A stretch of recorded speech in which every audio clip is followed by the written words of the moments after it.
Congress party की पूरी तरह से तैयारी है। ज़मीन पर हमारा कार्यकर्ता पूर्ण रूप से उत्साहित है, मेहनत कर रहा है। आपने देखा हो गुप्ता जी, पूरी तरह से मेहनत कर रहा है। राहुल जी यात्रा पर पूरे देश को इकट्ठा कर रहे हैं। हमारे कार्यकर्ता में नई जान आई है और देशवासियों को लग रहा है कि हमारी आवाज़ उठाने वाला विकल्प राहुल जी के रूप में भारतीय जनता पार्टी को, इनकी गलत नीतियों को, प्रधानमंत्री जी के गलत फैसलों को देश हित में चुनौती देने का कार्य कर रहे हैं। कांग्रेस पार्टी चाहे अलायंस की बात हो, एक कदम आगे बढ़कर सबसे बातचीत भी कर रहे हैं। दूसरी ओर अपने अस्तित्व, अपने वर्कर के अस्तित्व के लिए हम पूरी तरह से मेहनत भी कर रहे हैं और वचनबद्ध भी। देश के सामने जो चुनौतियां हैं, कहा कुछ जाता है, आप देखते हैं सरकारी तंत्र का जो उपयोग कहूँ, दुरुपयोग कहूँ, प्रोपेगेंडा मशीनरी। आओ बलवान जी, प्रोपेगेंडा मशीन। कुर्सी एक और करवा दो, ये हटा दो, मेज हटा दो। हरिकृष्ण कुर्सी एक और मांगो। देश की बात करें, जनता पूरी तरह से त्रस्त है और भाजपा का जो ये प्रोपेगेंडा है, एक फॉल्स प्रोपेगेंडा मशीनरी है भाजपा। कभी 400 की बात करते हैं, कभी 370 की बात करते हैं। आप देखेंगे आने वाले में इनका वही हश्र होगा जो इंडिया शाइनिंग का हुआ। असलियत से दूर जा चुके हैं, लोगों की पीड़ा नज़र नहीं आ रही। चाहे किसान है, मजदूर है, आप देखते हैं कि देश में, अपने ही देश में, राज्यों के बीच में ऐसी दीवारें खड़ी की गई हैं तो जो शायद ऐसे बर्लिन वॉल भी ना हुई हो अपने समय। अपने ही देश में अपने लोगों के साथ ऐसा बर्ताव, और वो भी क्यों पैदा हुआ? क्योंकि आपने वादा खिलाफी की किसान के साथ। एमएसपी की जो भी गारंटी आपकी दी, आपकी सभी गारंटियों के तरह से गलत साबित हुई, बेबुनियाद साबित हुई। और आज किसान को अपनी बात रखने का अधिकार भी आप नहीं दे रहे, वो भी अधिकार आप उनसे छीन रहे हैं। इस तरह की किलाबंदी अपने देश में दुनिया क्या देखेगी? हमारा गरीब आदमी महंगाई की मार से दबे जा रहा है, मजदूरी मिल नहीं रही। हमारा युवा देश भर में जहां आप देखो, मीडिया के माध्यम से, सोशल मीडिया के माध्यम से हम देखते हैं कि सबसे बड़ी त्रासदी अगर हमारे युवा वर्ग के साथ हुई है तो वो बेरोज़गारी की। चाहे अपने राज्य की बात करें, चाहे देश भर की बात करें, बेरोज़गार युवा आज दिशाहीन होता चला जा रहा है। हम अपने राज्य में देखते हैं, पड़ोस में तो था ही, लेकिन अपने राज्य में हम देखें तो युवा पलायन करने के प्रयास में, माता पिता अपनी ज़मीनें बेचकर गिरवी रख के पैसा इकट्ठा करते हैं, लीगल इलीगल ढंग से बच्चों को बाहर भेजने की कोशिश में रहते हैं।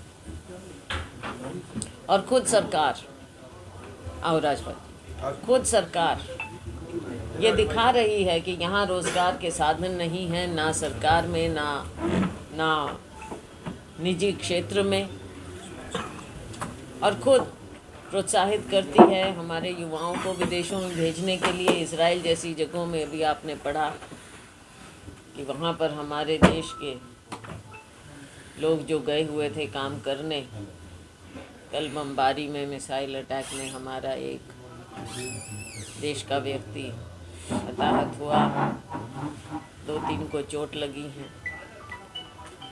विदेशों में भी अपनी जान जोखिम में डालकर ऐसी जगहों पर जा रहे हैं केवल और केवल नौकरी की तलाश में, कामकाज की तलाश में।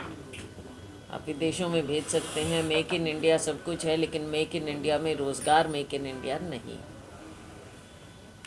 रोज़गार को छोड़कर आप बताएं, अगर इतना कुछ मेक इन इंडिया होता है तो हमारे युवाओं को रोज़गार के साधन यहीं पर उपलब्ध होते। महंगाई, आज दाल सब्ज़ी 50 रुपए से कम कुछ है नहीं, 150-200 रुपए की दालें हैं, सब कुछ बढ़ता चला जा रहा है। एलपीजी की आप बात करते थे, उसकी भी कीमत बढ़ाई, वज़न कम कर रहे हैं। हर तरह से हर वर्ग, हमारा जो शोषित वर्ग है, हमारा दलित वर्ग है, पिछड़ा वर्ग, बच्चों को वजीफ़े नहीं मिलते, आगे पढ़ाई क्या करेंगे। शिक्षा का बुरा हाल है, परीक्षाओं में 1 घंटा निकलता नहीं और सब कुछ लीक हो जाता है। किस किस बात की बात करें। तो देश में बुरे हाल, देश में बुरे हाल। और बात करते हैं 400 की, देश दिखाएगा। मैडम, अखबारों के माध्यम से सारे भारतवासी आम लोग जानते हैं क्या क्या उनकी परेशानियाँ जो आपने अभी गिनाई कि बेरोजगारी की है और क्या भी है। कांग्रेस अपना कभी रोड मैप जारी नहीं करते अपने भाषणों के माध्यम से कि वो अगर सत्ता में आएंगे तो वो क्या करना करेंगे।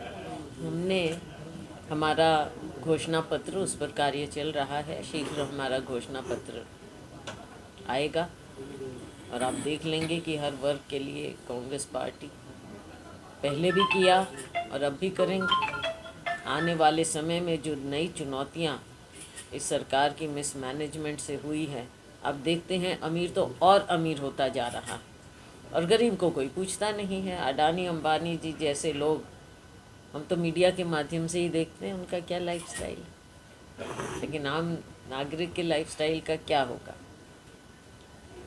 किसान के लिए हमने कहा कि हमारी सरकार बनेगी तो एमएसपी को हम कानूनी दर्जा देंगे। बहुत सी बातें हैं अभी हमारे मैनिफेस्टो में आएंगी, क्योंकि सबसे हम चर्चा करके ही अपना मैनिफेस्टो निकालते हैं। हर वर्ग से चर्चा हुई है, हो रही है, जारी है। हर प्रदेश में बातचीत हमारी हुई है और घोषणा पत्र हमारा आएगा। कानून व्यवस्था को लेकर के क्या कहना चाहेंगे। कहीं किसी पार्टी के प्रदेश अध्यक्ष पर गोलियां चलाई जा रही है, हर रोज गोलियां चलाने की घटनाएं सामने आ रही है। ना कोई नेता, ना कोई नागरिक, कोई भी आज के दिन अपने आप को सुरक्षित महसूस नहीं कर रहा। जब इस तरह के मिसाल आपके सामने आती हैं कि कैसे सरेआम नेताओं को, जो एक पार्टी के अध्यक्ष भी थे, उनको सुरक्षा प्रदान नहीं की गई और उनके ऊपर हमला हुआ, जानलेवा हमला हुआ, तो आम नागरिक को लगता है कि फिर हम कैसे सुरक्षित होंगे। और आपकी बात है, मीडिया के माध्यम से हम देखते हैं कि हर जगह कुछ ना कुछ वारदात होती रहती है। तो सरकार तो बैठी है हाथ पर हाथ रख के, किसानों के लिए तो फौज खड़ी कर देते हैं कि किसान आगे ना बढ़ें, अपनी बात ना उठाएं, किसानों पर गोलियां चलें, और जो नागरिक है या जिसको ज़रूरत है उसकी ओर कोई ध्यान नहीं। लोकसभा में कुमारी शैलजा कहाँ से चुनाव लड़ेंगे? पार्टी फैसला करेगी, उसमें तो हम क्या फैसला करेंगे, पार्टी फैसला करेगी। और जैसा मैंने आप लोगों के सामने ही सबसे पहले कहा था कि मेरी इच्छा इस बार, क्योंकि थोड़े दिन बाद विधानसभा का चुनाव भी आ जाता है, अपने जल्दी 4 महीने बाद आ जाता है, मेरी इच्छा है इस बार विधानसभा चुनाव में आगे पार्टी का जो फैसला है हाईकमांड। अगली विधानसभा का मन बनाया तो कब से बोल रही हूँ, आपने सुना ही नहीं कभी। मैं तो महीनों से बोल रही हूँ। मैम, इस तरह की चर्चा है कि इस बार कांग्रेस बड़े नेताओं को चुनावी मैदान में लोकसभा में उतारने जा रही है। देखते हैं, स्पेकुलेशन भी इस तरह की हाँ आ रही है, लेकिन ये तो फैसला होगा, हाईकमांड फैसला करेगी। अभी हमारी स्क्रीनिंग कमेटी की बैठकें ही चल रही हैं, तो उनसे बातचीत कर रहे हैं, सबसे विचार विमर्श कर रहे हैं, वो अपनी रिपोर्ट देंगे, फिर हाईकमांड फैसला करेंगे कि किस हिसाब से किसको कहाँ कैसे लड़वाना। क्योंकि सिर्फ हरियाणा नहीं, पूरे देश की बातें, अलग अलग राज्य में अलग स्थिति है, तो उस हिसाब से हाईकमान फैसला करे। मैं भी चौकीदार के बाद अब मोदी का परिवार आ गया मैम, किस प्रकार देखते हैं? देखो, हर बार नए जुमले ये सरकार देती है, जुमलेबाजी के अलावा कुछ है नहीं इनके पास। कभी कोई जुमला, कभी कोई जुमला। देखते हैं ना कि क्या अब लोगों में क्या कमज़ोरी इनके प्रति लोग देख रहे हैं, असलियत सामने आ रही है, तो कोई ना कोई जुमलेबाजी। अब कोशिश की इन्होंने बहुत ज़्यादा कि राम मंदिर जैसे मुद्दे को ये लोगों के बीच में भुनाए, पर लोग कैसे ऐसी चीज़ को कैसे मानेंगे? राम के तो कोई ठेकेदार हो ही नहीं सकते, राम तो सबके मन में है जो मानता है। तो अब इन्होंने देखा कि वो मुद्दा भी नहीं चला वोट के लिए, तो अब कुछ ना कुछ नई बात। ये हमेशा अपने आप को जो विक्टिम दिखाने की बात होती है। भाई 10 साल हो गए सत्ता में, बात क्या रही है? अभी भी विक्टिम ही रहेंगे क्या? कांग्रेस क्या नया करना मैम?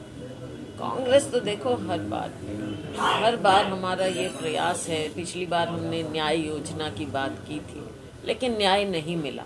अब राहुल जी न्याय यात्रा कर रहे हैं। हमारा प्रयास यही है कि देश आगे बढ़ता है, देश के विकास में हर एक नागरिक का हिस्सा होना चाहिए, हर नागरिक को न्याय मिलना चाहिए, ना कि सिर्फ बड़े कुछ घरानों को, अडानी अंबानी जी जैसे। हम दो नाम का मतलब ये नहीं है केवल दो व्यक्ति। हमारा मतलब ये है, राहुल जी का मतलब, हमारी पार्टी का मतलब कि चंद हाथों में देश की संपत्ति ना हो, आम नागरिक का भी उसमें हिस्सा होना चाहिए। जैसे हमारे समय में, यूपीए के समय में देश बहुत आगे बढ़ा। उस समय आप सोचिए कि जितनी देश की इकोनॉमी आगे बढ़ी, आज ये चाहे कुछ भी कहें, लेकिन जो फाउंडेशन डॉक्टर मनमोहन सिंह ने एज फाइनेंस मिनिस्टर और प्रधानमंत्री होते हुए देश की अर्थव्यवस्था की रखी, आज उस पर देश आगे बढ़ने का प्रयास। लेकिन ये लोग फिर भी इन्होंने जो दिशा बदली है कि देश आगे बढ़े, लेकिन उसकी संपत्ति कहाँ जाए। हमारे समय में था कि हर गांव में, हर जगह, हर शहर में हमने पैसा भेजा था। हर नागरिक को लगा था कि विकास हो रहा है और उसको भी कुछ मिल रहा है। लेकिन आज मुझे बताइए, किस नागरिक को इसमें हिस्सेदारी नज़र आ रही है? किसी नागरिक को हिस्सेदारी नहीं। शहरों में हमने काम किया हमारे समय में, मैं तो खुद कह रही, आप लोगों ने देखा, आप में से कितने साथी थे, हिसार को कितना पैसा आया था केंद्र सरकार से, हमारे मंत्रालयों से। मैंने खुद आकर यहाँ पर दिया। तो इसमें मैं की बात नहीं है। मतलब ये है कि यूपीए की सरकार में नीचे तक पैसे का बंटवारा हुआ, लेकिन आज के दिन ऐसा नहीं है। भेदभाव भी है गैर भाजपा सरकारों के साथ, राज्य सरकारों के साथ, और जो हिस्सा आम नागरिक को जाना चाहिए वो मिल नहीं रहा। महंगाई सबकी कमर तोड़ रही है। तो देश विकसित कैसे होगा? आंकड़ों में हो सकता है, लेकिन लोगों की जेबों में नहीं हो सकता। मोदी जी कांग्रेस से जवाब मांगते थे कि क्या वजह है कि मेरे देश का रुपया पतला होता जा रहा है। कांग्रेस भी अब जवाब मांगेगी मोदी जी? हम तो जवाब मांग ही रहे हैं। राहुल जी ने, खड़गे जी ने बार बार ये जवाब मांगा है। आप पहले तो आप ये बताइए, गारंटी कहाँ गई? जो काला धन, जो आप बहुत बड़ा फिगर देते थे लाखों करोड़ों का, कि वो फिगर कहाँ गया? क्या उतना पैसा था? क्या है? क्या वापस लाए? क्या लोगों की जेब में आपने दिया वो काला धन? बताइए तो सही। और उल्टा आपने नोटबंदी कर दी, तो पतले से पतला प्लास्टिक का बिल्कुल ही नोट ऐसा रह गया। फिर खुद आपने 2000 का नोट आपने जारी किया और खुद अब उसको ख़त्म कर रहे हैं। 1000 का नोट तो आपके गले उतर नहीं रहा था, 2000 का जारी कर दिया, अब उसको आप ख़त्म कर रहे हैं। आपको ये ही नहीं पता कि देश की अर्थव्यवस्था कैसे चलानी है। आप ये तो बताइए। कभी कुछ हमने तो कहा ये तो यू टर्न सरकार है, पहले कुछ करती है फिर कुछ करती है। पूरे देश में मोदी की गारंटी के नाम से नारे गूंज रहे हैं और किसान है जो एमएसपी की गारंटी मांगने के लिए सड़कों पर। यही हमने कहा कि जो किसान को कहा, इन्होंने वायदा किया, गारंटी दी कि आपकी आमदनी 2022 तक दुगनी कर देंगे। क्या हुई है दुगनी? आप लोग तो सब मीडिया रिपोर्टर्स हैं। अब पूछ लीजिए एक किसान को, यहाँ पे हमारे भी कई किसान, हम सारे पूछ लो किसकी आमदनी दुगनी हुई। खाद की आपने ज़रूर कीमतें दुगनी कर दी, बढ़ा दी, लेकिन ये गारंटियाँ जो हैं ये केवल स्लोगनबाजी है, जुमलेबाजी है। पिछली गारंटी तो बताएं, उसका रिपोर्ट कार्ड दे दें पिछली गारंटियों का। जो राहुल जी, खड़गे जी पूछते हैं भाई कौन सी गारंटी थी, जो महंगाई आपने कम करने की बात की, 2 करोड़ रोज़गार हर साल देने की बात की, आपने काला धन लाने की बात की, आपने 15 लाख लोगों की जेब में डालने की, कि वो गारंटियाँ गई कहाँ? कहाँ है वो गारंटियाँ, बताएं। आजकल एक स्लोगन और भी चल रहा है मैम, बोला जी कि करो चाहे कुछ भी आएगा मोदी, उसको किस प्रकार देखते हैं? प्रोपगेंडा, प्रोपगेंडा है केवल। आपने पिछली बार देखा 75 पार का नारा था, कहाँ पर आकर रटके। तो ये केवल उस तरह की बातें असलियत सामने आ जाएंगी। कुछ राजनीतिक विशेषज्ञ मानते हैं कि मोदी जी एक जुमला फेंकते हैं तो कांग्रेस उसमें फंस जाती है, उसी पर चर्चा होती रहती है। जैसे पिछली बार मैं चौकीदार, इस बार मैं परिवार, और उसी पर चर्चा होती रहती है। मेन मुद्दों की तरफ से ध्यान भटकाने की कोशिश आपसे करते हैं। मैं माफ़ी मांगते हुए कहूँगी कि मैं चौकीदार की बात नहीं थी। बात तो ये थी कि चौकीदार क्या है, हाँ, उसके जवाब में वो कह रहे थे। तो अब भी वही बात है, वो कांग्रेस को रिस्पॉन्ड करते हैं।